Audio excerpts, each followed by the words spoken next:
All right, ladies and gentlemen, welcome back. We're continuing on key concept 8.4, the spread of communism after 1900. So, of course, communism is going to affect states all over the planet in the 20th and even 21st centuries. We've already mentioned, for instance, the Soviet Union and China. Of course, one of the next examples would be North Korea. But all of the states that you see listed up here in front of you will have a greater or a lesser experience with either socialism as an economic system, communism as a political system to a greater or lesser degree. The first example that's actually written up into the curriculum is uh, Vietnamese independence and the movement under this guy here, Ho Chi Minh, to try to develop an independent Vietnamese state. So, um, quote here from Ho Chi Minh: "The whole Vietnamese people, animated by a common purpose, are determined to fight to the bitter end against any attempt by the French," and of course, for him, that's the French colonialists, "to reconquer their country." Uh, so, Vietnam, I mean, where to begin? I don't know. It's like almost we got to talk about this for quite at length here. I'm going to go through a lot of information that's coming mostly out of this book here, Glencoe's American Vision. In the late 1940s and early 1950s, few people in the United States just knew anything about Indochina, which was France's colony in Southeast Asia. By 1940, Japan had invaded Vietnam, and Vietnam just was now again being ruled by just a new set of foreigners. This time it was the Japanese.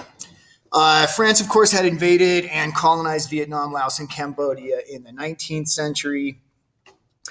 The Trung sisters are kind of like a set of national heroes in Vietnam.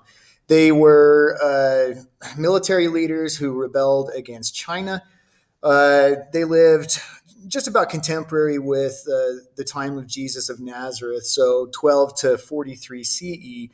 They are actively fighting off attempts of the Chinese to try to colonize Vietnam. So they're considered national heroes in Vietnam, and they kind of represent a Vietnamese symbol of resistance to colonization. And you can see him here depicted like riding on the back of elephants or that kind of stuff. So you've got to understand Vietnam has literally been trying to prevent foreigners from ruling the area for literally thousands of years, usually the Chinese.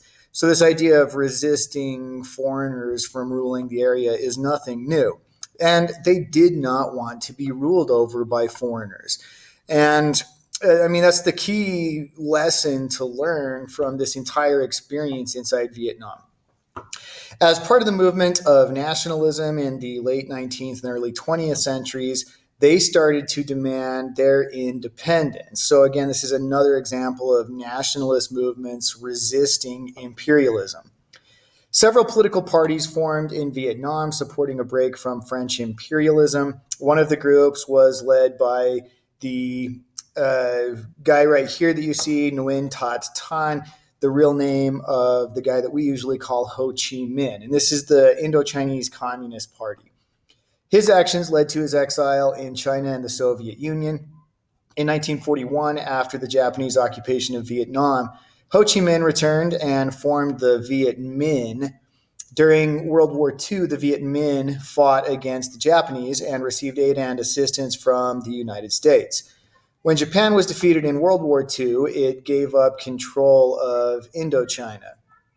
Ho Chi Minh declared Vietnam independent and issued out in 1945 the Vietnamese Declaration of Independence that even included language from the United States Declaration of Independence, if that shows you how influential the U.S. Enlightenment sort of movement continues to be. But France had no intention of giving up its colony in Southeast Asia. In 1946, France sent troops into Southeast Asia and drove the Viet Minh forces outside of the major cities and into the countryside. Fighting against the Viet Minh grew intense. France appealed to the United States and asked for help in fighting against Vietnam. This put the U.S. in an awkward position, of course, though. The U.S. was supposedly against colonialism after World War II. I mean, after all, imperialism had been one of those key reasons why World War I and World War II had started. So we were going to try to end this movement towards imperialism. The U.S. had pressured the Dutch to give up their empire in Indonesia and supported Indian independence from the British. The difference in the case of Vietnam, though, was that it became entangled with the communist movement. So this gave the United States an excuse. Oh, we're trying to contain communism to where it already is. The fall of China to communism and the outbreak of the Korean War convinced President Truman to help the French against the Vietnamese. Eisenhower thought that the Soviet Union was trying to force communism in Asia, and he worried that if Vietnam turned communist, that the rest of the region would become communist also. So this is known as domino theory. If Vietnam turned communist, President Eisenhower of the United States worried that trade for Malaysian rubber and tin would be interrupted as trade through the Strait of Malacca would be hindered. Of course, the single most important choke point for trade on planet Earth. And supplies could end up getting cut off from Japan, and oil trade would be harmed in Indonesia. Despite aid from the United States, the French continued to struggle in trying to defeat the Viet Minh. The Vietnamese fighters would perform guerrilla attacks and then would blend back into the civilian population. The mounting losses of French troops and an inability to defeat the Viet Minh made the war very unpopular in France. The war hit a turning point in 1954 when the French commander ordered his forces to occupy the town of Dien Bien Phu. A huge Viet Minh force surrounded the town and began bombarding it with weaponry. The defeat convinced the French to abandon Vietnam. Negotiations to end the conflict were held in Geneva, Switzerland, and the Geneva Accords split Vietnam along the 17th parallel with Ho Chi Minh and the Viet Minh in charge of North Vietnam. The U.S. became the principal protector of the new country of South Vietnam, and South Vietnam was led by this guy named Ngo Dinh Diem. Like Ho Chi Minh, Ngo Dinh Diem was educated in the West. He was, though, unlike Ho Chi Minh, fiercely anti-communistic, so the United States liked him. Ngo was Catholic and welcomed the 1 million North Vietnamese Catholics who fled south to escape Ho Chi Minh and communism. The 1956 elections, though, that were to unite Vietnam were never held out. Ngo feared that Ho Chi Minh would win, and he probably would have. It's something like 80% of the population preferred Ho Chi Minh. So the U.S. President Eisenhower supported Ngo and sent American aid to South Vietnam. After Ngo refused to hold the mandatory elections, Ho Chi Minh and the communists began an armed struggle to try to reunify Vietnam. They organized a new guerrilla army of South Vietnamese communists called the Viet Cong. As fighting grew between the South Vietnamese and the Viet Cong, Eisenhower sent in hundreds of what he called military advisors to help to train South Vietnamese forces. Many South Vietnamese disliked Diem's government, and the Viet Cong successfully assassinated thousands of government officials. Diem increasingly looked to the United States for help. JFK took office in 1961, and he believed that he needed to appear tough on communism because a Democrat had been president when China had become communist and when the Soviet Union tested the atomic bomb, so needed to really appear to be strongly anti-communistic. Kennedy increased the numbers of American personnel in Vietnam from 2,000 soldiers to 15,000, or military advisors, whatever you want to call them. Diem was very unpopular in the South. He uprooted people and moved them to what they called strategic hamlets. He discriminated against the most widely practiced religion in the area, which was Buddhism. On Buddha's birthday, he banned the waving of traditional Buddhist flags. So the people demonstrated in the streets, and Diem's police killed about 9 people and injured 14 others. Demonstrations like this occurred where people lit themselves on fire to protest against Ngo Dinh Diem. In August of 1963, American Ambassador Henry Cabot Lodge visited Vietnam. He learned that Diem was very unpopular and that generals were plotting to overthrow him. Lodge openly supported sympathy for the generals, and on November 1st, 1963, they performed a coup and executed Diem shortly afterwards. Diem's overthrow only made matters worse.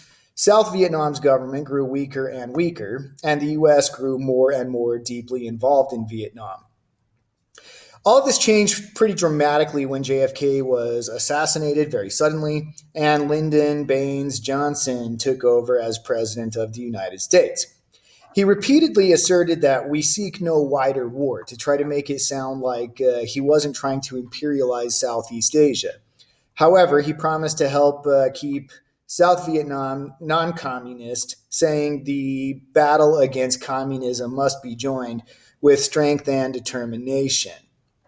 The Democrats had been repeatedly called soft on communism by the likes of Joe McCarthy. Johnson felt like he needed to appear, therefore, very tough on communism and so, therefore, also on Vietnam. Johnson announced that North Vietnamese torpedo boats had fired on two American destroyers on the Gulf of Tonkin on August 2nd of 1964, the Gulf of Tonkin incident. 2 days later, Johnson announced that another similar attack had taken place. He was campaigning for president at the time and immediately announced American attacks on North Vietnamese ships and naval facilities. North Vietnamese ships and naval facilities. Johnson did not mention that the U.S. had been helping South Vietnamese troops conducting spying and commando raids against North Vietnam. On August 7th of 1964, Congress passed what's known as the Gulf of Tonkin Resolution, which authorized the president to take all necessary measures to repel any armed attack against the forces of the United States and to prevent further aggression. Johnson sent in large number of troops into Vietnam in the fall of 1964. And then in February of 1965 at Pleiku, 8 Americans were killed and 100 were wounded. So Johnson ordered up an escalation in the number of bombings and airstrikes, something that would be, the biggest part of what we call the Vietnam War, just massive amounts of bombing. Johnson's approval rating went way up after he ordered the bombing, and his actions were supported by his Secretary of Defense, this guy right here, Robert McNamara, and McGeorge Bundy. In March of 1965, Johnson expanded America's involvement in Vietnam by ordering what's called Operation Rolling Thunder and sending in combat troops. By the end of 1965, more than 180,000 American combat troops were fighting in Vietnam, and in 1966, that number doubled. The Vietnamese couldn't hope to keep up with the firepower of the U.S., so they began using booby traps, ambushes, guerrilla warfare tactics. After attacking, they would oftentimes just blend back into the civilian population, and a lot of American soldiers couldn't tell the difference, making it a very difficult fighting situation. To counter the Vietnamese tactics, American troops began what are called search and destroy missions. The Viet Cong escaped Americans by slipping into the jungle, the civilian population, or into tunnels that were dug into the earth. To counter that and the ability to hide, American forces literally just began to destroy the countryside with napalm bombs and then notoriously with Agent Orange. U.S. generals underestimated the strength and stamina of the Viet Cong and the support that they had from the civilian population. As South Vietnamese casualties mounted, North Vietnamese began sending in troops and support. Arms and supplies often came into South Vietnam by way of the Ho Chi Minh Trail that's represented on this map here. Johnson repeatedly refused to attack the trail because he wanted, quote, no wider war, and so didn't want to escalate the war west into Cambodia. Most of the weapons that came to North Vietnam and therefore also South Vietnamese Viet Cong troops came from the Soviet Union and China, showing solidarity and support for communist states. Johnson refused to expand the war for fear of bringing in China, just like what had happened in the Korean War. But by placing limits, though, Johnson made it very difficult, if not impossible, to win. Bombing killed between 2 and 300,000 Vietnamese between 1965 and 1967. By 1966, more than 6,700 Americans had been killed. Many American citizens began to turn against the nation's involvement in the war. However, 66% of Americans still supported the war by spring of 1965. But there increasingly became a number of people that thought that the government was not being truthful about the war. General William Westmoreland reported that the enemy was on the brink of defeat. Vietnam, though, was the first televised war. What people saw on TV frequently contradicted what the government had been telling them. So many Americans began to doubt the information coming from the government, and this credibility gap emerged. Americans like George Kennan began to speak out against the war. Although Kennan had helped to create the very policy of containment, he argued that Vietnam was just not strategically important to the U.S., especially not for the amount of resources that we were putting into the war effort. So in March of 1965, a group of faculty members and their students at the University of Michigan started abandoning their classes and began to simply discuss the issues surrounding the Vietnam War in what became known as teach-ins. Many young people focused their anger at the draft. Until 1969, a college student was able to defer military service until after graduation. By contrast, many draftees were from working-class families who could not afford college. A disproportionate number of working-class youths, many of them minorities, particularly African Americans, were among the volunteers and the draftees who fought in Vietnam. As the war expanded, college students became eligible for the draft. An estimated 500,000 Americans simply refused to go. Some of them burned their draft cards publicly or just didn't show up for induction or fled the country to Canada or to other countries. The high number of African Americans and poor people that were dying in Vietnam really angered African American leaders like Martin Luther King Jr., who in 1967 ended his silence on the subject and came out publicly against the war in Vietnam. In 1968, 53% of Americans wanted a stronger U.S. military presence in Vietnam. 24% opposed the war. But people came out and started to openly question the patriotism of the protesters, especially like, say, the hippies who didn't want to have war continue on. By 1968, the U.S. seemed divided into two very diverse camps. Those who wanted withdrawal from Vietnam were called the Doves, and on the other hand, those who insisted that the country remain in the conflict were known as the Hawks. That cultural divide has continued on and still exists in the United States today. Many became angry at the draft because of the voting age. Hey, why, if they were old enough to fight in the war, couldn't they vote, right? So in 1971, the 26th Amendment to the U.S. Constitution was ratified, lowering the voting age to 18, which it still is today. The most turbulent year of the 60s, though, was 1968. There was a shocking presidential announcement from Lyndon Johnson and 2 assassinations. A surprise attack came in Vietnam also. In January, during the Vietnamese New Year, the Viet Cong and the North Vietnamese launched a massive surprise attack that is known generally as the Tet Offensive. Militarily, the Tet Offensive was a disaster for the Viet Cong, but politically, many American citizens were shocked that an enemy that they were being told was on the verge of defeat could launch such an attack. After the Tet Offensive, many in the media began to openly criticize the administration's policies in Vietnam, like this guy, Walter Cronkite, who thought that Vietnam would end in a stalemate.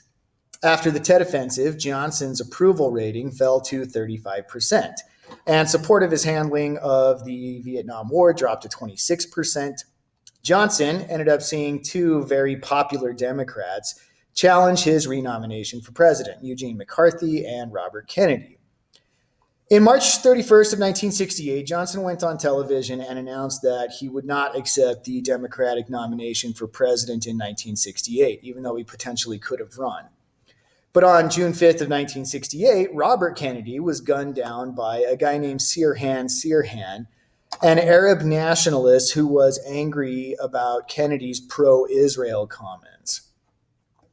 Thousands of protesters clashed with police at the Democratic National Convention in Chicago in 1968. But despite all of the protests, the Democrats ended up nominating Hubert Humphrey, who was Johnson's vice president, this guy right here. The violence at the Democrat convention helped the Republican candidate, Richard Nixon, to win. Governor George Wallace of Alabama, who was an outspoken segregationist, decided to run as an independent. Wallace ran on an openly segregationist platform and won 46 electoral votes and more than 13% of the popular vote. Hence the reason why we see a lot of the southern states here ended up going that direction. Nixon took office in 1969 and he appointed Harvard professor Henry Kissinger as special assistant for national security affairs and gave him wide authority to use diplomacy to try to end the conflict. Kissinger embarked on a policy that he called linkage, which meant improving relations with the Soviet Union and China so that he could convince them to cut their aid to North Vietnam. Kissinger helped to rekindle talks with the North Vietnamese. He and Le Duc Tho argued for 4 years over a possible ceasefire. Meanwhile, Nixon started reducing the number of American troops involved in the war in a policy that's known as Vietnamization. On June 8th of 1969, though, Nixon announced the withdrawal of 25,000 soldiers, but he ramped up bombing in North Vietnam, and without informing Congress or the public, he began bombing across the border in Cambodia, which was totally devastating to Cambodia's population. In late 1969, Americans additionally learned that in the spring of 1968, an American platoon under the command of William Calley had massacred unarmed Vietnamese civilians in the village of My Lai, or My Lai. I'm not sure how you pronounce it exactly, but most were old women or children. Nixon ended up sparking major protests in 1970 when he announced that American troops had invaded Cambodia. In May of 1970, additionally, a major protest at Kent State in Ohio ended in tragedy as the National Guard killed protesters. 10 days later, police killed 2 African-American students during a demonstration at Jackson State College in Mississippi. The invasion of Cambodia cost Nixon significant congressional support. He had expanded the war without getting Congress's approval.